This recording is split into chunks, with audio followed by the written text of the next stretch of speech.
নমস্কার, নববার্তা বাংলা নিউজে সবাইকে স্বাগত জানাই।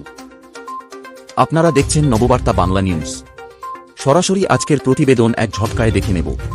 কৃষিও চলবে, শিল্প চলবে। সিঙ্গুরের মঞ্চ থেকে শিল্প কর্মসংস্থানের বার্তা মমতার, নিশানা মোদীকেও। এই নিয়েই আজকের প্রতিবেদন। তার আগে প্রতিদিন সঠিক খবর নিয়মিত শোনার জন্য সাবস্ক্রাইব করুন নববার্তা ইউটিউব চ্যানেলটিকে। ফিরে আসছি বিস্তারিত প্রতিবেদনে। সিঙ্গুর থেকেই শিল্পের বার্তা দিলেন মুখ্যমন্ত্রী মমতা বন্দ্যোপাধ্যায়। ব্যাংকে টাকা পৌঁছে যাবে, তার মানে সংখ্যাটা 32 লক্ষ হয়ে গেল এই 2 মাসের মধ্যে। যারা বাড়ির টাকা ব্যাংকে পেয়ে যাবেন, ব্যাংকের থ্রুতে সঙ্গে সঙ্গে বাড়িতে ইট করতে শুরু করবে।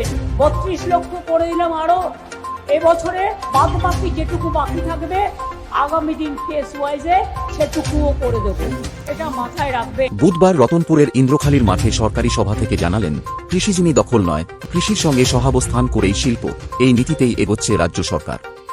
মুখ্যমন্ত্রী বলেন, সিঙ্গুরে 8 একর জমির উপর 9 কোটি 20 লক্ষ টাকা ব্যয় করে তোলা হয়েছে সিঙ্গুর অ্যাগ্রো ইন্ডাস্ট্রিয়াল পার্ক। সেখানে 28টি প্লটের মধ্যে ইতিমধ্যেই 25টি বরাদ্দ হয়ে গিয়েছে। মুখ্যমন্ত্রীর স্পষ্ট বার্তা, কৃষিও চলবে, শিল্পও চলবে, কারো জমি কেড়ে নয়। এর পাশাপাশি সিঙ্গুরে 77 একর জমিতে একটি প্রাইভেট ইন্ডাস্ট্রিয়াল পার্ক করে তোলার কথাও জানান মুখ্যমন্ত্রী। তার দাবি, অ্যামাজন ও ফ্লিপকার্ট সেখানে ওয়্যারহাউস তৈরি করছে। মমতা বলেন, হাজার হাজার মানুষের কর্মসংস্থান হবে। আমরা মুখে বলি না, কাজে করি। প্রসঙ্গত, গত 18 জানুয়ারি এই সিঙ্গুরেই সভা করে গিয়েছেন প্রধানমন্ত্রী নরেন্দ্র মোদী। বিজেপির অনেকেই আশা করেছিলেন, সিঙ্গুরের মাটি থেকে শিল্প নিয়ে কোনো বার্তা দেবেন মোদী। তবে বাস্তবে সিঙ্গুরের মাটি থেকে শিল্প নিয়ে কোনো কথা শোনা যায়নি মোদীর মুখে।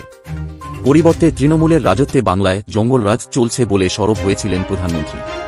এদিনের সভা থেকে যার জবাবে মমতা নিজের জমি আন্দোলনের প্রসঙ্গ টেনে বলেন, সিঙ্গুরের জমি ফিরিয়ে না দিলে আমি নিজেকে বাজি রেখেছিলাম, মরার জন্য তৈরি ছিলাম, কথা দিয়েছিলাম, কথা রেখেছি, জমি ফিরিয়ে দিয়েছি।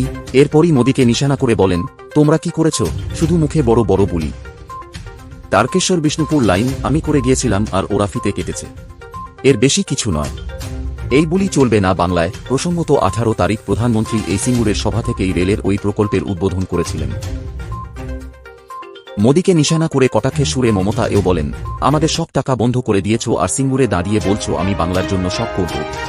হিন্দিতে বাংলা লিখে নিয়ে আসেন আর দেখাতে চান কত বড় বাংলা প্রেমী।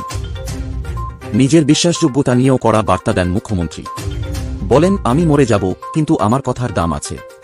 কথা দিলে 100% রাখি। ডাবল ইঞ্জিন সরকারের মতো জুমলা করি না। আমাদের সরকার মানুষের সরকার। সিঙ্গুরের সঙ্গে নিজের আন্দোলনের স্মৃতিও তুলে ধরেন মমতা। বলেন, সিঙ্গুর আমার ফেভারিট জায়গা। 2006 সাল থেকে 2008 সাল আমি সিঙ্গুরের রাস্তায় পড়ে থেকেছি। 26 দিন অনশন করেছি। তখন অনেকেই আমাদের খাবার দিয়ে সাহায্য করেছিলেন। আপনারাই আমার প্রেরণা।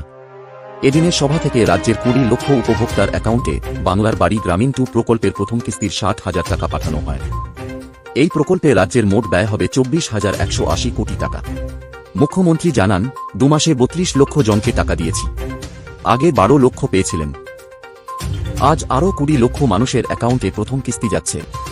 শুধু তাই নয়, সিঙ্গুরের মঞ্চ থেকেই মুখ্যমন্ত্রী 1077টি প্রকল্পের উদ্বোধন করেন, যার আর্থিক মূল্য 5,494 কোটি টাকা। পাশাপাশি 616টি প্রকল্পের শিলান্যাস হয়, যার ব্যয় 2,183 কোটি টাকা।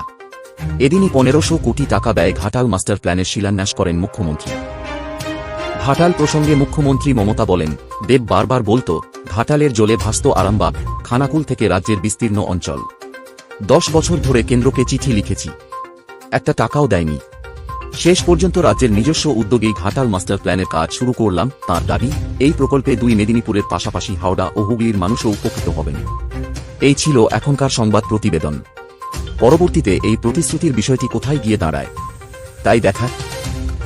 এই ধরনের খবর পেতে সাবস্ক্রাইব করুন নববার্তা ইউটিউব চ্যানেলটিকে। সবাইকে সাথে থাকার জন্য ধন্যবাদ।